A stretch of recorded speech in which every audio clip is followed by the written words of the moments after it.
बुंदेलखंड में इमरान प्रताप गिरी साहब के सत्याग्रह के समर्थन को देने के दृश्य को देखने के लिए दूर दूर देहात से आता है।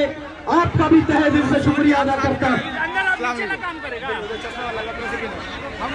अब हम चाहेंगे इमरान प्रताप गिरी साहब से पहले जो स्टेज पे जो लोग हैं फोटो सेल्फी वाले वो नीचे आ जाए। कुछ साथी लोग भाई नीचे आ जाए। कुछ लोग जो स्टेज पे खड़े हुए हैं वो नीचे आ जाए। कोई नाराजगी नहीं, नीचे आ जाए। बहुत शांति बना के रखे। सत्याग्रह है, पूरा देश पूरी दुनिया आपको देख रही है। कई लोग लाइव है। आप समझ जाए इमरान साहब के साथ इंटरनेशनल मीडिया भी साथ में चल रही है। पूरी दुनिया आपने देखेगी। ये बहुत सादगी का और सत्याग्रह में जो सत्याग्रह का जो मार्ग है आप उस मार्ग पर चलने का परिचय दे। मैं वक्तुल इस्लाम शाहीन साहब से आग्रह करूंगा। उससे पहले साहब से आग्रह करूंगा विधायक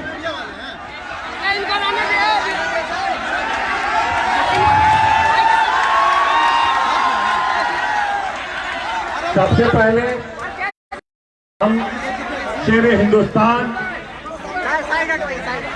इमरान प्रताप गढ़ी साहब का इस जननायक कर्पूरी ठाकुर के सरजमीन पर, इस ऐतिहासिक सरजमीन पर दिल के गहराई से बहुत इस्तकबाल करते हैं, अभिनंदन करते हैं, स्वागत करते हैं।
कारी साहब को ऊपर बुला लीजिए। हमारे कारी साहब ऊपर आइए। सब आदमी जब मंचे पर आएगा तो क्या लोग बाहर का आदमी ठंडक में देखने कारी साहब यूथ के स्टेट प्रेसिडेंट है, हम लोग के गेस्ट हैं। लोग जो है हाँ सबसे पहले मैं तमाम यहाँ पर सत्याग्रह में जो लोग आंदोलन कर रहे हैं उसका समर्थन करने के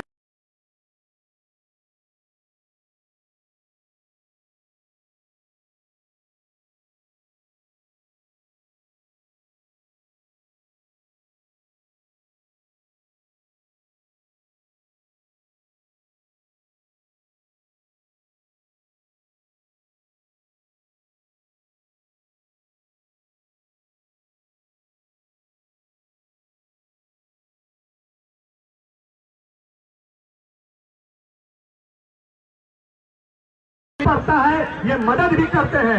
इसलिए एक शायर ही नहीं है, एक नेता ही नहीं है, बल्कि एक अच्छे समाज सुधारक है। इसीलिए आज आपको देखने के लिए, आपको सुनने के लिए हजारों की तादाद में लोग यहाँ पर आए हैं। आज का यहाँ पर है, आप लोग इमरान प्रताप गढ़ी साहब से सुनेंगे। मैं चंद बात करके अपनी बात को खत्म करूंगा। तमाम लोगों से गुजारिश करेंगे कि शांति बहाल रखें और ये सत्याग्रह है, कोई मुशायरा नहीं है, इसलिए आप इसको मुशायरे की नजर से नहीं देखेंगे। ये कोई कवि सम्मेलन नहीं है। इस सत्याग्रह को समर्थन करने के लिए, इस आंदोलन को समर्थन करने के लिए समझना होगा और इसलिए आपको आना होगा। मैं 2 मिनट अपनी बात करके खत्म करूंगा और कि जिस तरह से अभी आपने देखा 2 बयान पर मैं चर्चा करके बात खत्म करूंगा। यहाँ पर जो सत्याग्रह लोग कर रहे हैं, ये किसके कहने पर कर रहे हैं? मेरा कहना है कि सुप्रीम कोर्ट के आदेश पर पूरे देश में आंदोलन हो रहा है। लोग कहेंगे कि सुप्रीम कोर्ट का कौन सा आदेश है? ऐसा नहीं कीजिए, ये सत्याग्रह है, ये मुशायरा नहीं है, सत्याग्रह है।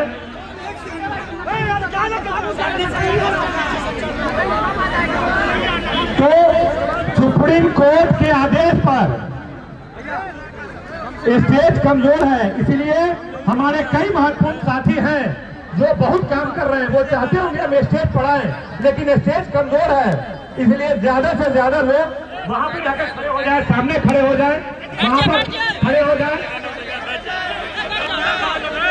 तो मैं कह रहा था कि यह जो आंदोलन पूरे देश में हो रहा है या सुप्रीम कोर्ट के आदेश पर हो रहा है, कई लोग कहेंगे ऐसा कैसे आप कह रहे हैं। मुझे याद है 1 साल पहले सुप्रीम कोर्ट के जस्टिस लोग, जिसमें रंजन गोगोई और 3 जस्टिस जो सबसे हाई लेवल के जस्टिस थे, उन्होंने प्रेस कॉन्फ्रेंस करके लोगों को कहा, किसको कहा? पूरे देश की आवाम से कहा कि देश का लोकतंत्र खतरे में है। जनता से कहा, जनता से इसलिए कहा कि देश का लोकतंत्र खतरे में है, आप इसको बचाइए। उस वक्त लोगों को समझ में नहीं आया, लेकिन आज समझ में आ गया है मामला कि किस तरह न्यायपालिका खतरे में है, किस तरह आरबीआई खतरे में है। इसीलिए आज जनता देश का लोकतंत्र बचाने के लिए सुप्रीम कोर्ट के आदेश से आज यहाँ पर है। एक बात मैं कह के बात खत्म करूंगा कि अमित शाह जी ने कहा, भाजपा के लोग कहते हैं कि वह 50 साल शासन करेंगे। आखिर कौन सी ऐसी बात है? तो यही एनआरसी, सीएए और एनपीआर के जरिए वो शासन करना चाहती है। आप लोग जानते हैं सीएए कानून के जरिए, सीएए कानून क्या है?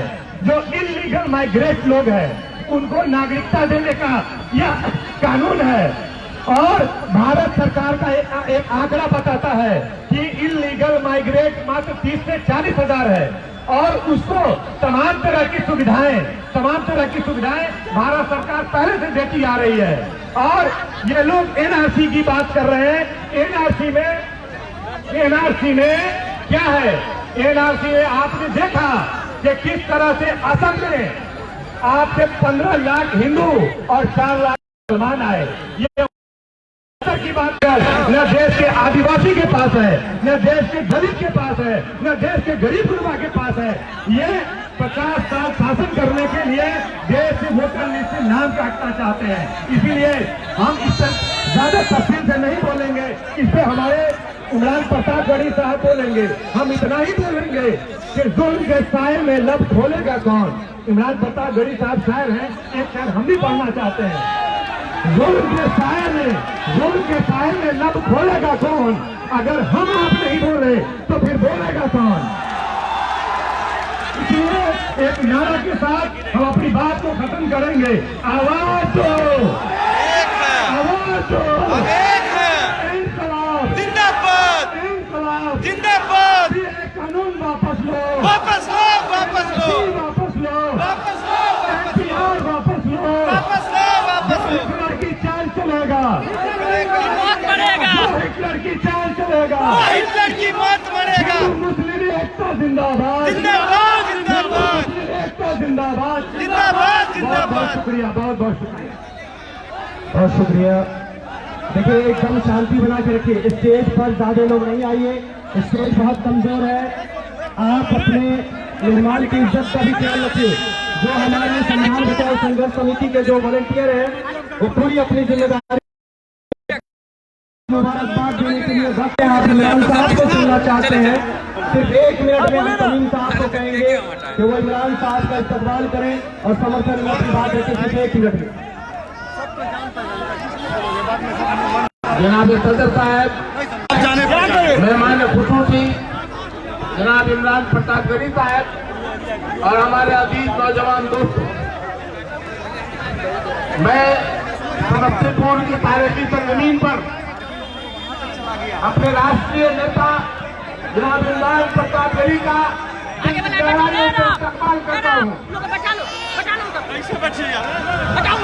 और आपको ये बताना चाहता हूँ कि ये लड़ाई एक हिंदू मुसलमान की लड़ाई नहीं है।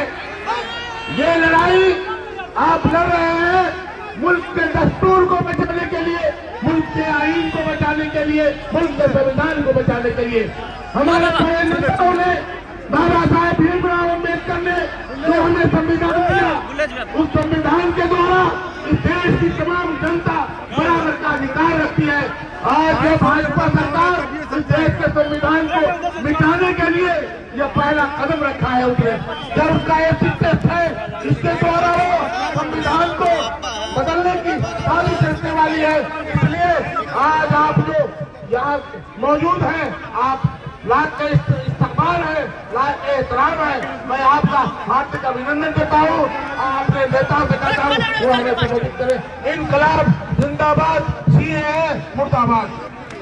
देखिए, जो ज्यादातर वॉलंटियर है वही स्टेज पे है, आम आदमी स्टेज पे नहीं है। तो पहले जो वॉलंटियर है उन्हीं को कहते हैं कि भाई स्टेज पे लोगों को कम कीजिए। जो वॉलंटियर है वही स्टेज पे कीजिए, भाई वॉलंटियर ही उनको रहने दीजिए। वॉलंटियर स्टेज खाली कीजिए, जो वॉलंटियर स्टेज कमजोर है स्टेज बैठ जाएगा, स्टेज हिल रहा है। अब हम युवा राष्ट्रीय जनता दल के प्रदेश अध्यक्ष आपकी आवाजों को मजबूती से उठाने वाले, बिहार में आपके लिए लड़ाई लड़ने वाले, बिहार में आपकी लड़ाई लड़ने के लिए जाने जाने वाले जनाब कारी साहब से कहूंगा कि वो आए और इस सत्याग्रह आंदोलन को समर्थन दे। कहाँ गया ऐसा को नीचे उतारा। साथियों, आज के इस सत्याग्रह आंदोलन के तमाम जो कमेटी के लोग हैं, लड़का को उतारा नीचे, स्टेज हिल रहा है, लोग गिर जाएगा सारा प्रोग्राम। और आप लोगों के हल्दी यूथ आइकॉन, हिंदुस्तान के नौजवानों के दिलों में बसने वाले जनाब इमरान प्रताप गढ़ी और आपके हदील अजीज एमएलए जनाब अख्तुल साहब और नौजवान लीडर समस्तीपुर के सत्तावर लीडर जनाब फैज अहमद फैज साहब, कांग्रेस पार्टी के अबू तमीम साहब और सुरेंद्र सिंह जी और वगैरह वगैरह। नाम तो बड़ा काफी है, लेकिन भाई वक्त की कमी है, जल्दी जल्दी बोल दो क्योंकि आप लोग अपने आपके और इमाम साहब के बीच में दीवार नहीं बनना चाहता। मैं सिर्फ ये कहना चाहता हूँ कि सबसे पहले तो आप शांति बनाए रखिए। इस वक्त पूरे हिंदुस्तान में तमाम संविधान से मोहब्बत रखने वाले लोग, तमाम इंसानियत से मोहब्बत रखने वाले लोग आज सड़क पे हैं। मैं बधाई देना चाहता हूं तमाम समस्तीपुर वाले को, तमाम अमन पसंद लोगों को कि आपने जिंदा होने का सबूत दिया है, आपने बता दिया कि मैं जिंदा हूं। साथियों, याद करो मैं आया वहां से अभी इस कड़ाके की ठंड में, जब लोग अपने बच्चों को, आप लोग अगर इमरान साहब को सुनना चाहते हैं, अगर आप लोग इमरान साहब को सुनना चाहते हैं तो बिल्कुल शांति बनाए रखिए। तो मैं ये कह रहा था कि इस कड़ाके की ठंड में लोग अपने रजाई में सोए हुए हैं, लेकिन मैं देख के आया हूं शाहीन बाग में वो महिला, हमारी माँ बहन जो 3 महीने 6 महीने के बच्चे को लेकर के कड़ाके की ठंड में लाखों लाख औरतें बैठी हुई हैं। साथियों, 2-4 मिनट में मैं अपनी बातों को खत्म करके इमरान भाई के हवाले करूंगा कि आज ये वक्त आजादी के बाद हिंदुस्तान का सबसे बुरा वक्त है, जब हमारे भाइयों को, दलितों को माओवाद में मारा गया। हम चुप रहे, हमारे ऊपर गलत तरह के कानून लाए गए, हम चुप रहे, 3 तलाक के नाम पर नाश किया गया, हम चुप रहे, पुलवामा के नाम पर पूरे देश में नाश किया या हम चुप रहे, जब संविधान पे हमला हुआ तो हम चुप नहीं रह सकते हैं। ये साबित हो गया कि हम अपनी औलाद से ज्यादा अपने संविधान से मोहब्बत करते हैं। और हमारे देश का प्रधानमंत्री कहता है कि हम कपड़े से पहचाने जाते हैं। तो सुनो, जब जेएनयू में एबीवीपी के आतंकी घुसे और भारत के संविधान के मानने वाले युवाओं पर लाठियां चलाए, तो उनके कपड़े भी आप ही के पहने हुए थान में के कपड़े वो पहने हुए थे। क्या उस कपड़े को आपने पहचाना कि नहीं पहचाना? ये एबीवीपी के आतंकी जब वो नारा लगा रहे थे, प्रधानमंत्री जी वो वही नारा लगा रहे थे जो आप सभाओं में नारा लगाया करते हैं। आपने उनको पहचाना कि नहीं पहचाना, ये आपको बताना होगा।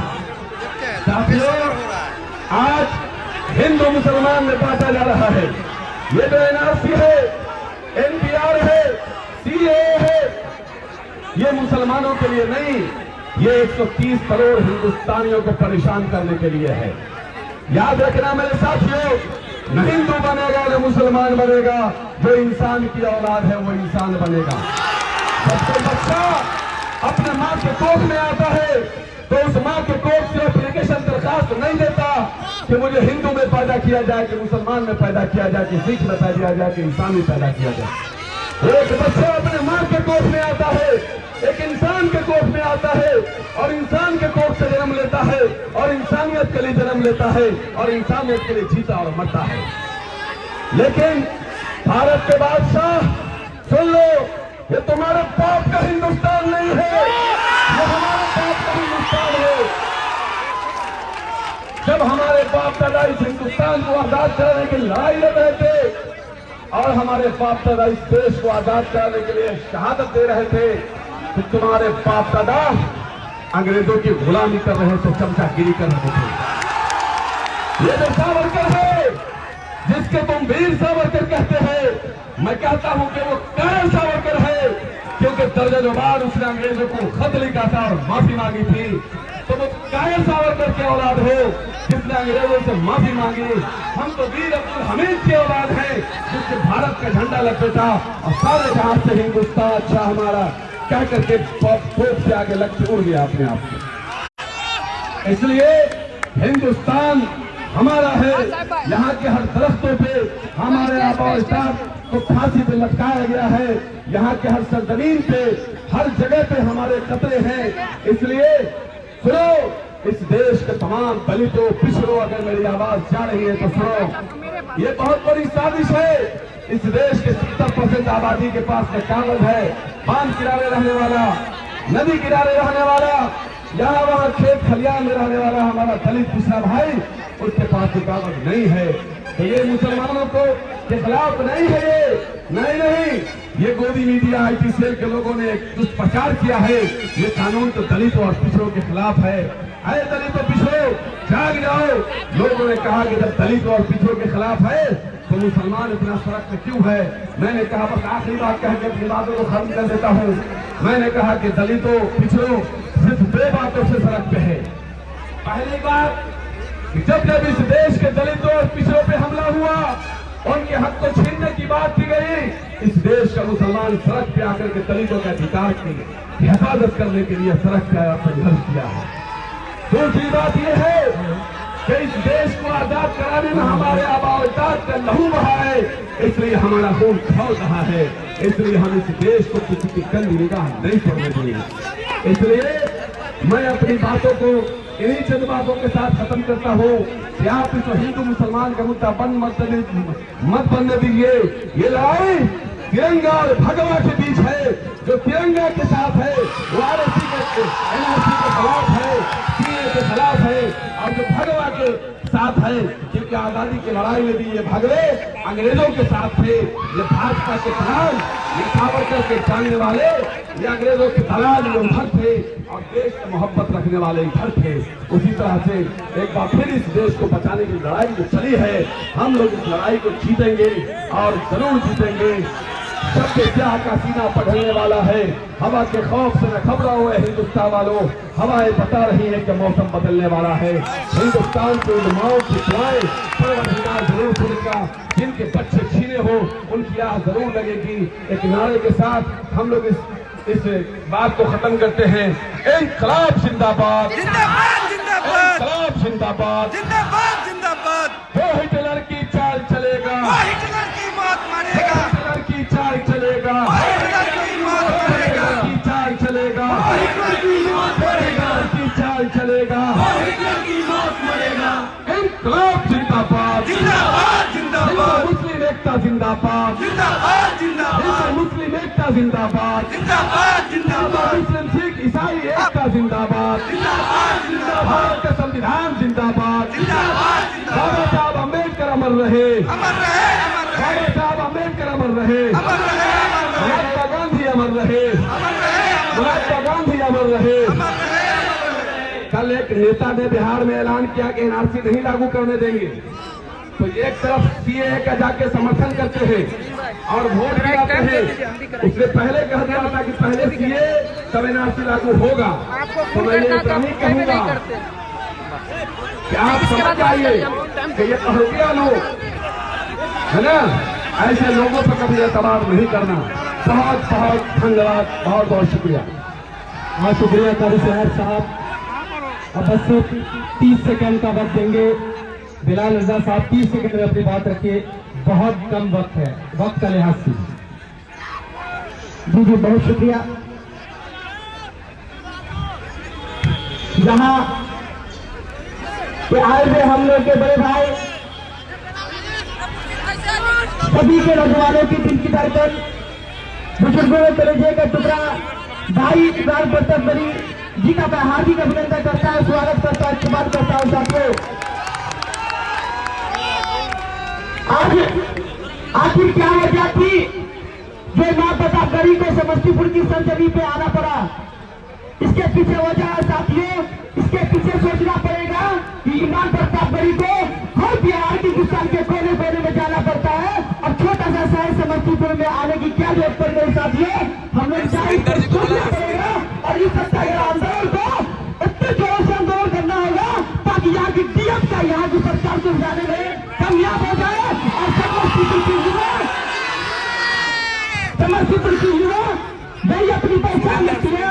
यहाँ के युवा पूरे बिहार के नींव को हिला देगी। मैं एक ही साल कहता हूँ, काबे में तेरा जलवा होगा, काशी में नजारा है। काबे में तेरा जलवा होगा, काशी में नजारा है। ये भी हमारा है, वो भी हमारा है। धन्यवाद साथियों। हमारे सुरेंद्र सिंह जी से आग्रह को मंच पे आए और वंदना सिंह जी से आग्रह है कि 1 मिनट के लिए आप मंच पे आए। वंदना सिंह जी 1 मिनट के लिए आप मंच पे आए। आपने इस आंदोलन को बहुत मजबूती से आपने इस आंदोलन का साथ दिया है।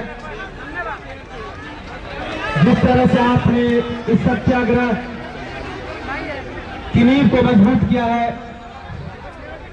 ये वाकई काबिल तारीफ है। मैं आग्रह करूंगा वंदना सिंह जी से कि बस 30 सेकेंड में आप इस सत्याग्रह को समर्थन करने के लिए और हमारे आए हुए मेहमान भाई इमरान प्रताप गरी सत्याग्रह को समर्थन करने आए, आप उनका स्वागत है। सब लोग अपने ही लोग यहाँ पर उपस्थित भाई इमरान प्रताप गरी जो कि हम लोग टीवी पे सुनते आए हैं, मैं यहाँ के युवाओं से सिर्फ एक आग्रह करना चाहूंगी कि यहाँ पर हम लोग सत्याग्रह कर रहे हैं। आपको अपने अंदर में कंट्रोलिंग पावर रखनी है ताकि हमारे जो व्यवस्थापक है उनको कठिनाई का सामना न करना पड़े। और ये जानिए कि पुलिस आंखें दिखाए बैठी है कि हम लोग कोई गलती न करें जो उसको मौका मिल जाए, इसीलिए ये सत्याग्रह है और इसको सत्याग्रह के रूप में हम लोगों को लेना है। और इतना ही कहकर मैं अपनी बात को समाप्त करूँगी। आप स्टेज पे रहेंगे, इनको स्टेज पे जगह दीजिए। इमरान प्रताप गरी साहब का कहना है वंदना सिंह जी को स्टेज पे जगह दीजिए। और आप देखिए लिहाज, ये है देश की बेटी को इज्जत देने का तरीका। मोदी जी देखिए भारत का बेटा कैसे अपनी बहन को इज्जत देता। आप देखिए, शऊर सीखिए, भारत के उस बेटे से शऊर सीखिए। पिछले 1 महीने से भारत की बेटी, भारत की माए शाही बाग में बैठी हुई है और आपने उसकी सुन रही। भारत की बेटी आज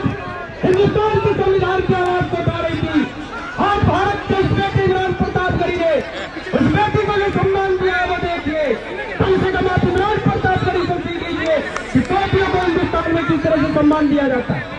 अब हम आग्रह करेंगे कॉमरेड सुरेंद्र सिंह जी को जो 30 सेकंड में अपनी बातों को रखे। समस्तीपुर में भाई इमरान जी का स्वागत करते हैं और आपके तरफ से आश्वस्त करना चाहते हैं कि हम समस्तीपुर के लोग हैं, हम शांतिपूर्वक आपको सुनेंगे ताकि भविष्य में भी आप दोबारा समस्तीपुर आने के लिए व्याकुल रहें। और आपको आश्वासन देना चाहेंगे जब तक वजह रहेगा बाकी, जब तक वजह रहेगा बाकी हम लड़ेंगे साथी, हम लड़ेंगे साथी। अब जिनका आपको इंतजार है वो धैर्य से सुनेंगे। अगर आप शोर करेंगे तो उनकी बात को आप समझ नहीं पाएंगे। जब वो नारा लगाने के लिए कहेंगे तब आप नारा लगाएंगे, तब मजा आएगा। आपकी आवाजों को एक मिनट सुन ले, पहले सुन ले। आपकी आवाज को देश और दुनिया में रखने वाले, आपकी लड़ाई को लड़ने वाले, जात पात मजहब से उठ करके, हिंदू मुस्लिम सिख ईसाई के भेदभाव से ऊपर उठ करके, जो आदमी इलाहाबाद विश्वविद्यालय से सफर करके प्रतापगढ़ से सफर करके इंग्लैंड और अमेरिका गया, वहां लोगों की आवाज बना, देश दुनिया में आपकी आवाज बना और आज इस सर्द रात में हजारों किलोमीटर और न जाने कितने प्रोग्राम को रौंदता हुआ, आपकी आवाजों को उठाता हुआ आपके बीच समस्तीपुर पहुंचा। उनको जब पता चला कि समस्तीपुर के लोग भी सब सड़क पे हैं, सत्याग्रह पे हैं, अभी इमरान भाई ने मुझसे कान में पूछा क्या ये लोग 24 घंटे यहाँ पे रहते हैं? मैंने कहा बिल्कुल 24 घंटे की तादाद में लोग यहाँ पे रहते हैं। अब हम आपके सामने शेर, हिंदुस्तान का शेर, बल्कि दुनिया का शेर भाई इमरान प्रतापगढ़ी को आवाज देंगे। इमरान प्रतापगढ़ी।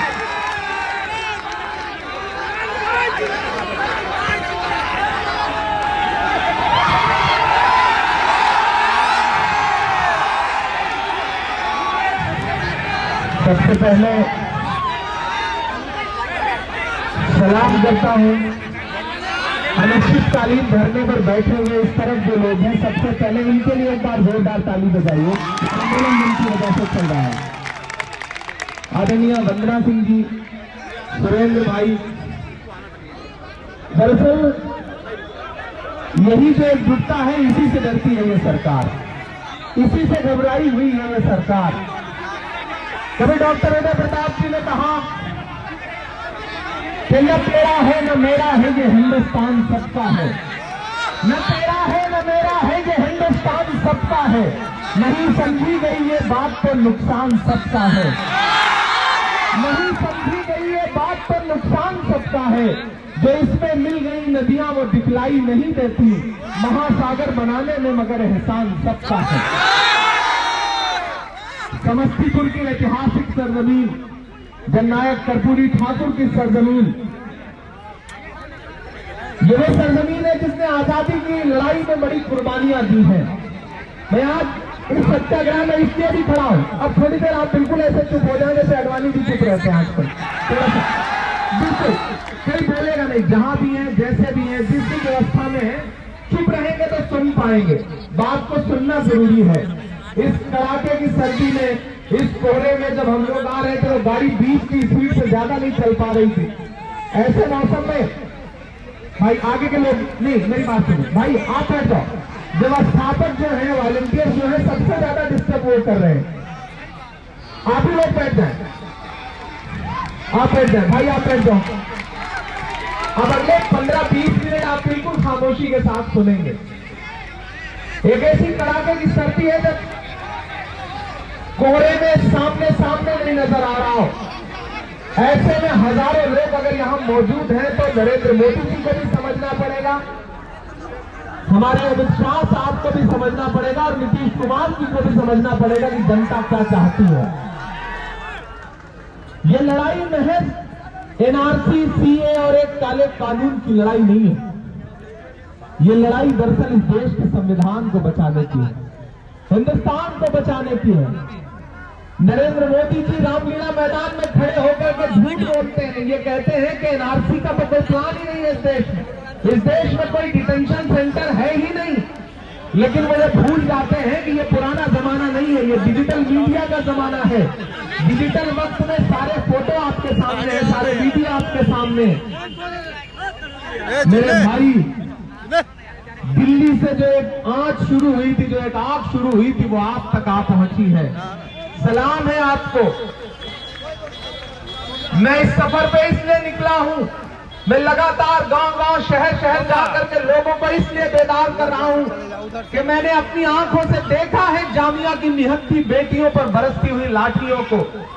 मैं गवाह रहा हूं कि जब जामिया के अंदर लाइब्रेरी में घुस करके दिल्ली पुलिस ने बच्चों पे लाठियां बरसाई, आंसू गैस के गोले, लाइब्रेरी के अंदर जो पढ़े लिखे लोगों के लिए सबसे मुकद्दस जगह होती है, वहां आंसू गैस के गोले भर दिए अमित शाह जी के इशारे पर दिल्ली पुलिस ने। आपको लगता है कि ये लड़ाई महज एनआरसी और सीए की है? नहीं, ये लड़ाई लोकशाही और तानाशाही के बीच की लड़ाई है। गुजरात से आएंगे दो नेता, ये सोचते हैं कि वो पूरे देश को अपने हिसाब से चलाएंगे, उद्योगपतियों के लिए चलाएंगे, तो नहीं। इस देश का आम आदमी, इस देश का किसान, इस देश का मजदूर जाग गया है। वो सरकार से ये कह रहा है कि नहीं, हम आपकी तानाशाही नहीं चलने देंगे। मैं इसलिए यहाँ खड़ा हूँ मेरे भाई, और मैं इसलिए भी यहाँ खड़ा हूँ क्योंकि मेरा मानना है कि ये वक्त जो है वो टीवी स्टूडियो में बैठने का नहीं है, ये वक्त ट्विटर खेलने का नहीं है, फेसबुक पर महज पोस्ट करने का नहीं है, ये वक्त जमीन पर उतरने का है। लहरों से लड़ा करता हूँ दरिया में उतरकर, लहरों से लड़ा करता हूँ दरिया में उतरकर, साहिल पे खड़े होकर मैं साजिश नहीं करता, मैं जिसको लहरों से लड़ा करता हूँ दरिया में उतरकर, साहिल पे खड़े होकर मैं साजिश नहीं करता, वो जिसमें पसीने की महक नहीं हो, वो खून मेरे जिस्म में गर्दिश नहीं करता, वो खून मेरे जिस्म में गर्दिश नहीं करता। समस्तीपुर वालों, मैं आपके बीच में इसलिए खड़ा हूँ, आज तो मुशायरा नहीं है, मैं आपको बहुत ज्यादा शायरी सुनाने के लिए नहीं, बल्कि आपसे गुफ्तगू करने के लिए आया। मुझे याद है कि तकरीबन 7-8-10 साल पहले फैज साहब ने पहली बार एक मुशायरा किया था, तो मैं आया था, फिर ताजपुर भी आया था इनके गांव में। शाहीन भाई से तो अमूमन मुलाकातें होती ही रहती हैं, समस्तीपुर से जुड़ाव रहा है मुझे। लेकिन जब फैज साहब ने मुझसे कहा कि एक सत्याग्रह चल रहा है, इमरान साहब आप आएंगे तो लोगों को मजबूती मिलेगी, तो मैंने फैज भाई से कहा कि फैज भाई, इस वक्त जहां भी हिंदुस्तान के जिस भी कोने में मेरी जरूरत महसूस हो, मुझे आवाज दे देना, मैं हाजिर हो जाऊंगा, क्योंकि मुझे आपने बनाया है, मुझे इन छोटे छोटे इलाके के लोगों की दुआओं ने बनाया है। बदन में जो भी लहू है तेरी अमानत है, जहां जहां हो जरूरत वसूल कर लेना। मैं उसलिए यहाँ पर खड़ा हूँ और हुकूमत से ये कहना चाहता हूँ कि आप दिल्ली में बैठ करके ये सोच रहे हैं कि आप एक काला कानून लाके डॉक्टर बाबा साहब भीमराव अंबेडकर के बनाए हुए संविधान को बदल देंगे, तो आप गलतफहमी के शिकार हैं।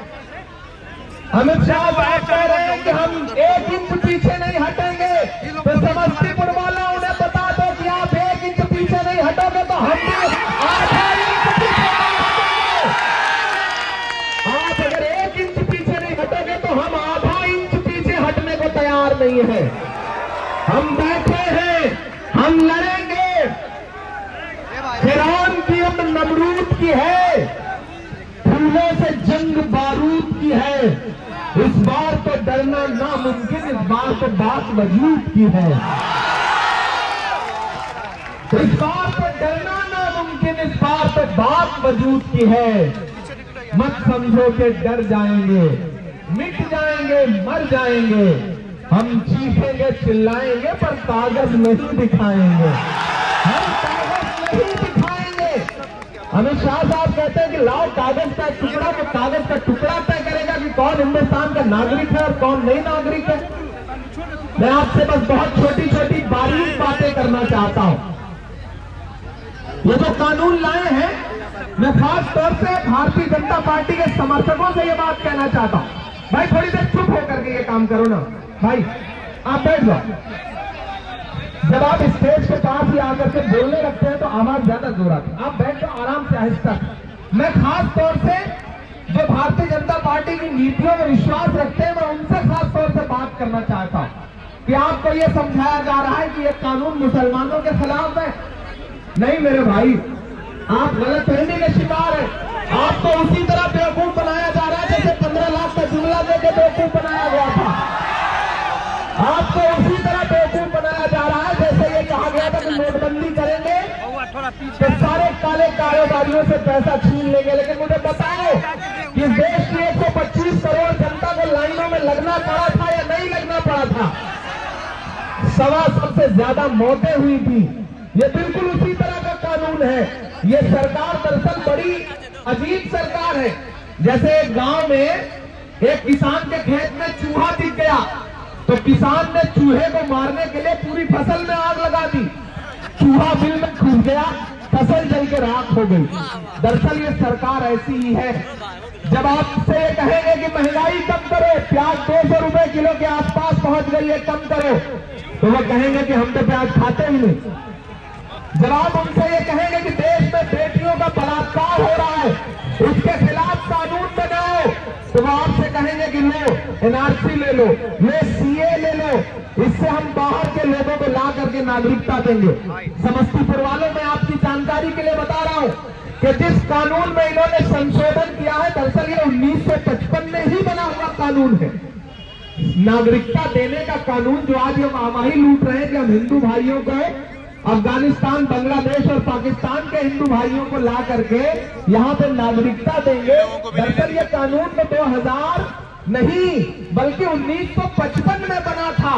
और जब से भारतीय जनता पार्टी की सरकार बनी है, मीडिया के साथी मेरी बात नोट करें कि पिछले 6 साल में भारतीय जनता पार्टी ने 4000 से ज्यादा लोगों को नागरिकता दी है, जिसमें प्रमुख 2 नाम जिन्हें मैं कोट करना चाहता हूं, वो 2 नाम है अदनान सामी और सलमा आगा। दोनों पाकिस्तानी हैं और दोनों मुसलमान हैं।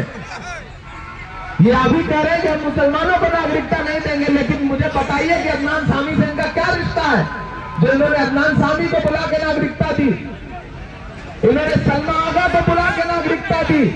दरअसल इनका मकसद हिंदू मुसलमान करना है, इनका मकसद नागरिकता नहीं है। ये बड़े बेहिस लोग हैं, ये आपको डराना चाहते हैं। तो हम भी इनसे कहना चाहते हैं कि मुझसे मेरे होने की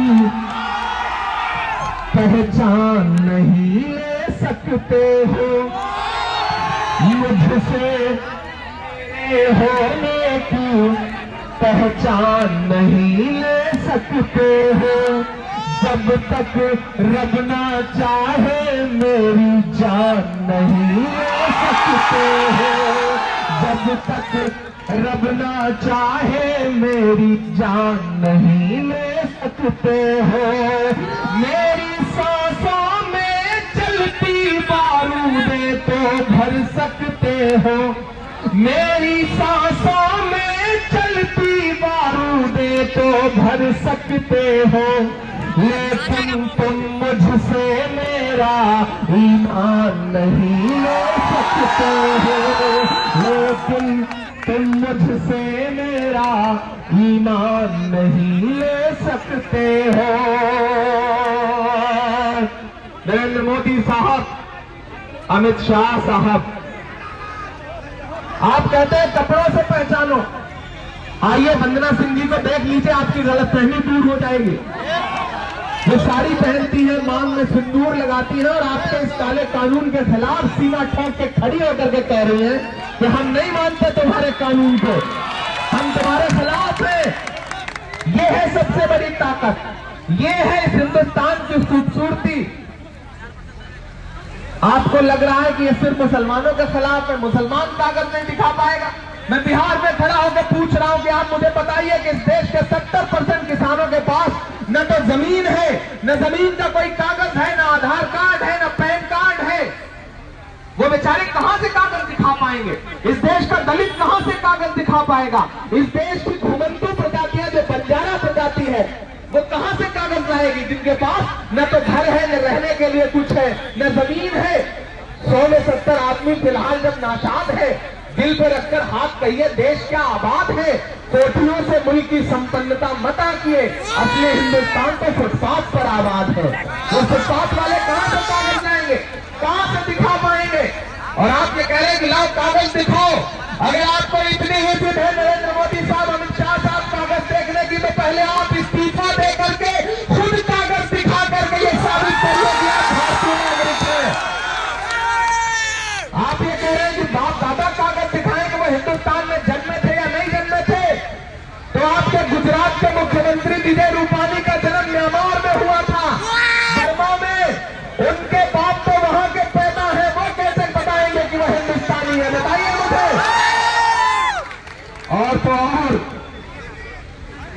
आडवाणी साहब सिंध से आए हैं, हिंदुस्तान में पैदा नहीं हुए। उनके पिताजी कहां से कागज देंगे? आप हमसे कागज बाद में मांगिएगा। अगर आपको यह लगता है कि हमसे आपको कागज लेना ही है तो जाइए, आप हमसे आधार कार्ड मांग रहे हैं ना, जाइए देखिए ताजमहल, वो है हमारा आधार कार्ड। आप ये कह रहे हैं ना पैन कार्ड दिखाओ, पैन कार्ड चाहिए आपको तो जाइए देखिए लाल किला, वो है हमारा पैन कार्ड। आप ये कह रहे हैं ना कि आपको हमारा जन्म प्रमाण पत्र और जन्म स्थान का पता चाहिए तो जाइए देखिए जामा मस्जिद की वो सीढ़ियां जहां खड़े होकर मौलाना आजाद ने कहा था महात्मा गांधी के कहने के बाद कि कहां जा रहे हो, ये है तुम्हारा मुल्क, इस मुल्क में तुम्हें रहना है, तुम्हारे पुरखों की कब्रें हैं यहां पर, जाइए वो देखिए।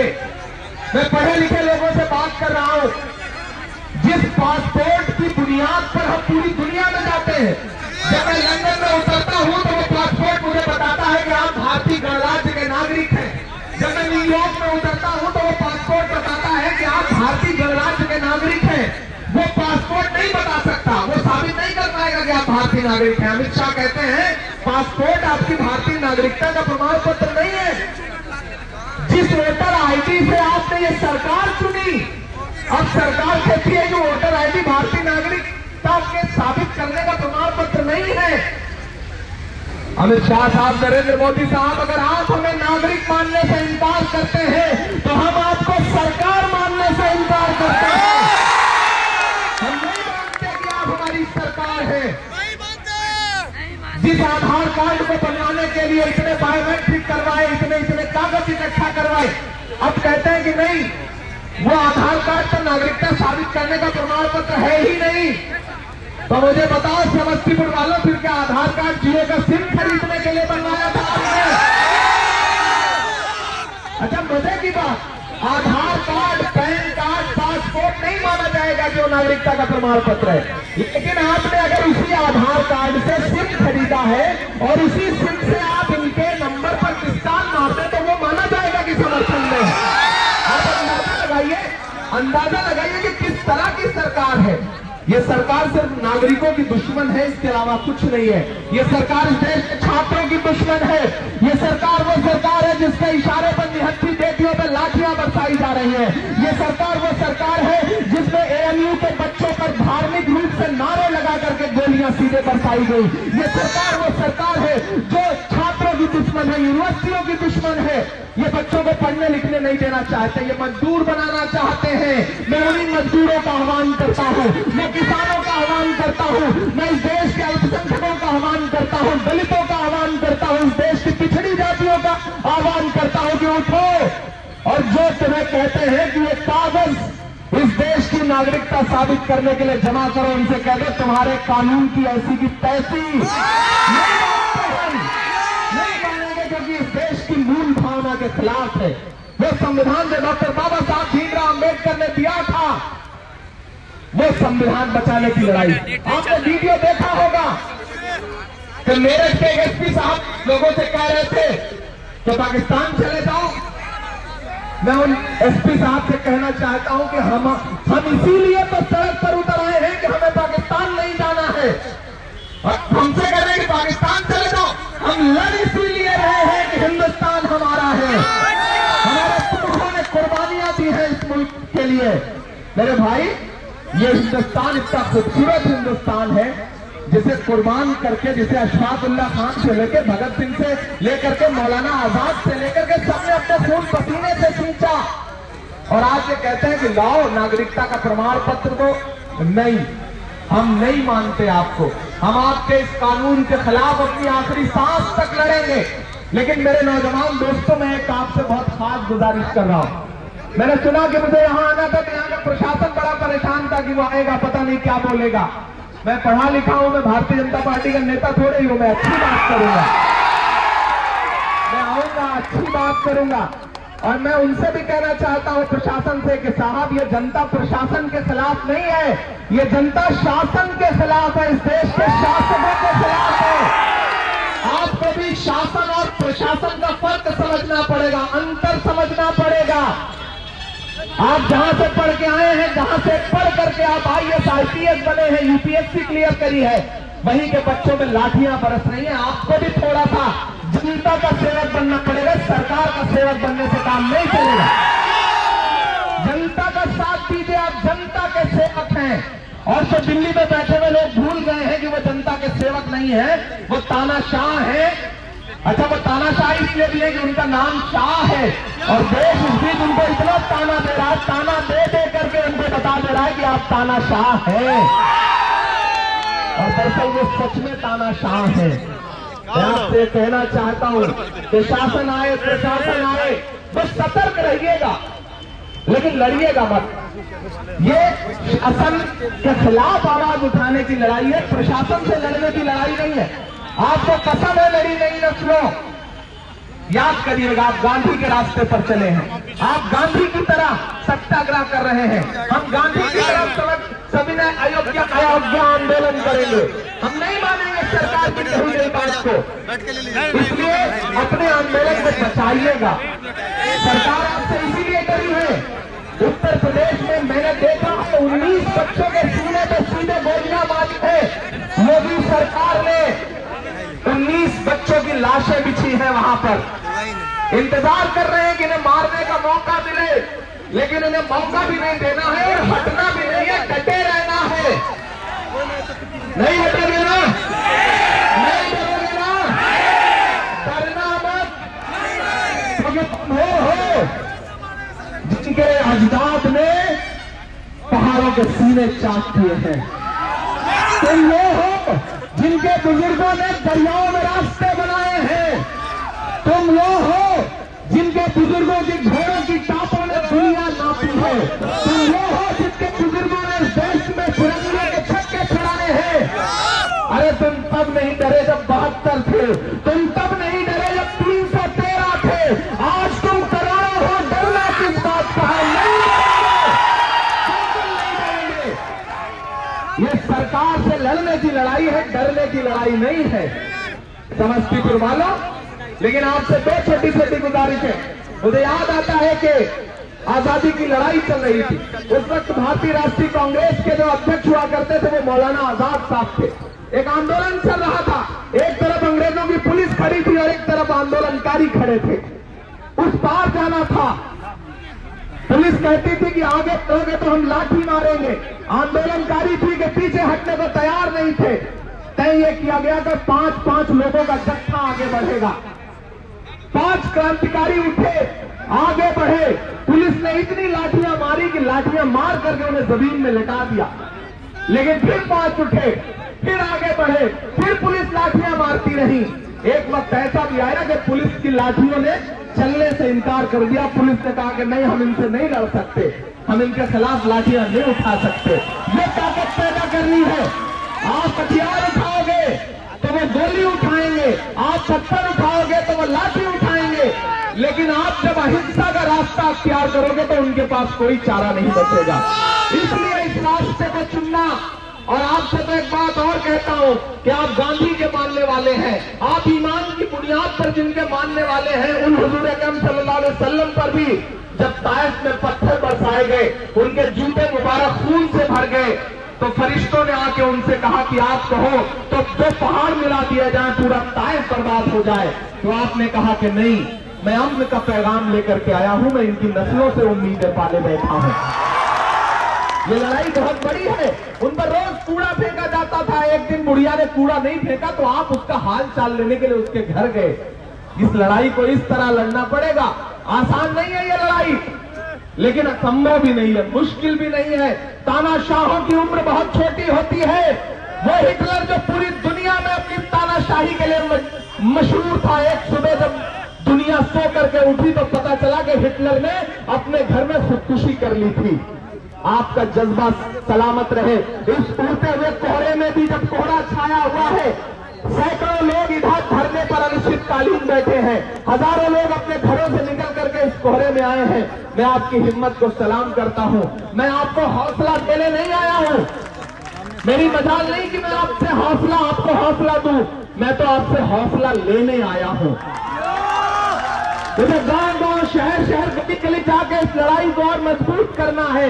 तो जब मैं थकने लगता हूं तो मैं कभी शाहीन बाग चला जाता हूं, कभी जामिया चला जाता हूं, कभी जंतर मंतर पे चला जाता हूं, कभी जेएनयू चला जाता हूं, कभी भोपाल चला जाता हूं, कभी किशनगंज चला जाता हूं। आज आपके बीच आया हूं, कल दरभंगा रहूंगा, परसों बेगूसराय रहूंगा, नरसों अररिया रहूंगा, क्योंकि मुझे आपसे हौसला लेना है और फिर दिल्ली में जा करके तानाशाह की छाती पे खड़े होकर कहना है कि रिश्तों की ये नाजुक डोरी तोड़ी थोड़ी जाती है। अमित शाह साहब, नरेंद्र मोदी साहब, हो सकता है हम लोग आपको पसंद ना हो, आपके राजनीतिक एजेंडे में फिट ना बैठते हो, लेकिन इसका मतलब ये थोड़ी कि आप निहत्थी लड़कियों पे लाठियां बरसाएंगे। आप शाहीन बाग में 2 डिग्री टेम्परेचर में बैठी हुई 90 साल की अस्मा खातून की बात कैसे नहीं सुनेंगे? आपको सुनना पड़ेगा। आज नहीं सुनेंगे तो कल सुनेंगे, कल नहीं सुनेंगे तो परसों सुनेंगे। हम भी देखते हैं कि आप कितने बड़े पत्थर हैं, हमें भी पत्थरों को पिघलाने का हुनर आता है। मैं इसलिए आपके बीच में खड़ा हूं। मैं तो उनसे कहना चाहता हूं कि रिश्तों की ये नाजुक डोरी तोड़ी थोड़ी जाती है। एक बच्चे की आंखें फोड़वा दी पुलिस के जरिए, जामिया के एक बच्चे की एक आंख फोड़वा दी इन्होंने। रिश्तों की ये नाजुक, समस्तीपुर के हैं वो, सलाम समस्तीपुर आपको। आपने बहुत बड़ी कुर्बानी दी है इस देश के आंदोलन को। इस बच्चे के लिए कमजोर ताली बजी है, मुझे लगता है उसके लिए और जोर की ताली बजनी चाहिए। अरे नरेंद्र मोदी साहब, अमित शाह साहब, समस्तीपुर आपसे कह रहा है कि रिश्तों की ये नाजुक डोरी तोड़ी थोड़ी जाती है। अपनी आंखें दुखती हो तो थोड़ी थोड़ी जाती है। आप बच्चों पे लाठियां बरसा रहे हैं क्योंकि खुद आप तो कभी पढ़ने यूनिवर्सिटियों में गए नहीं। पॉलिटिकल साइंस की जो इंटायर पॉलिटिकल साइंस की डिग्री है वो देश पिछले 5 साल से आपसे मांग रहा है, आप नहीं दिखा पाए। लेकिन आप चाहते हैं कि हम 70 साल पुराना कागज दिखाएं। अपने दादा और पिताजी और अब्बू कहां पैदा हुए उसका कागज लाएं। क्या बेहिस सरकार है, अजीब बेवकूफी है। मैं एक इंटरव्यू में था उस दिन, तो जंतर मंतर पर मीडिया ने मुझसे कहा कि इन छात्रों को किसने उकसाया है जो ये सड़क पर निकल आए। तो मैंने उनसे कहा, मेरे भाई ये जो छात्र हैं ये अमित शाह जी और नरेंद्र मोदी से ज्यादा पढ़े लिखे हैं, इनको उकसा नहीं सकता है। मैं तो उनसे पूछना चाहता हूं कि उन्हें किसने उकसाया है कि वो संविधान के खिलाफ कानून बना रहे हैं? उन्हें किसने उकसाया है? कौन से इजराइल ने, कौन से अमेरिका ने उनसे कहा है कि आम आदमियों से कागज मांगो? मेरे भाई